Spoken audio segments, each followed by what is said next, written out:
नमस्कार, यहाँहरूलाई भाषा साथीमा फेरि पनि स्वागत छ। आउनुहोस् आज ग्रामरको for it plus infinitive र till it plus infinitive को बारेमा थोरै केही सिकौं।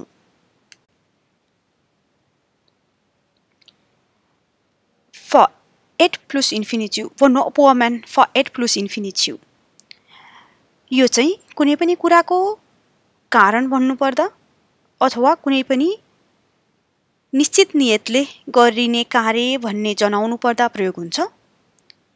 जस्तै एक्जाम्पलको लागि यहाँ छ Jag reiste till Kathmandu för att besöka min familj. Varför reiste jag till Kathmandu? Jag reiste till Kathmandu för att besöka min familj.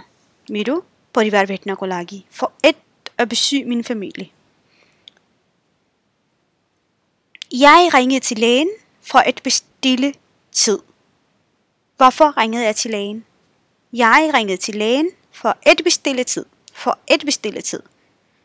भनेको किन भन्ने प्रश्नको उत्तर दिनको लागि for it भनेर प्रयोग गर्न सकिन्छ। जस्तै अर्को छ Hvornår bruger man till it plus infinitive? यो for it plus infinitive र till it plus infinitive मा चाहिँ कन्फ्युजन हुन सक्छ। तर till it plus infinitive चाहिँ निश्चित कनेक्सन को साथमा अथवा वाक्यांशको साथमा प्रयोग हुन्छ। जस्तै vi feste forbindelse.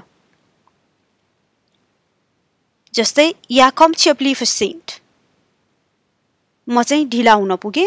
त्यो चाहिँ इच्छाले होइन तर म ढिला हुन पुगे भनेको।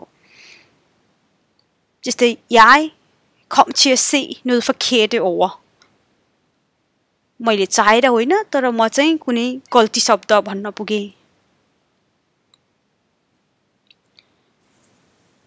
अर्को छ at skulle till ett. Jag skulle lige till att hjälpa mitt barn med lektier da Maja ringede. म चाहिँ मेरो बच्चाको लागि पढाइ होमवर्कको लागि हेल्प गर्नै लागेको बेला मायाको फोन आयो भन्न खोजेको यो चाहिँ Maja ringede lige før jeg gik i gang med at hjælpe mit barn. मैले गर्नै लागेको थिएँ त्यही बेलामा अर्को कुरा आइपर्यो भन्न खोजेको। For it plus infinitive चाहिँ कुनै कारण दिनमा प्रयोग हुन्छ भने till it plus infinitive चाहिँ कुनै पनि वाक्यांशसँग जोडिएर आउँछ। जस्तै phrasal verb पनि भन्न मिल्छ यसलाई। आशा छ तपाईले केही हदसम्म बुझ्नुभयो होला यी दुईवटाको फरक। आजको लागि धन्यवाद। छाक फैडे।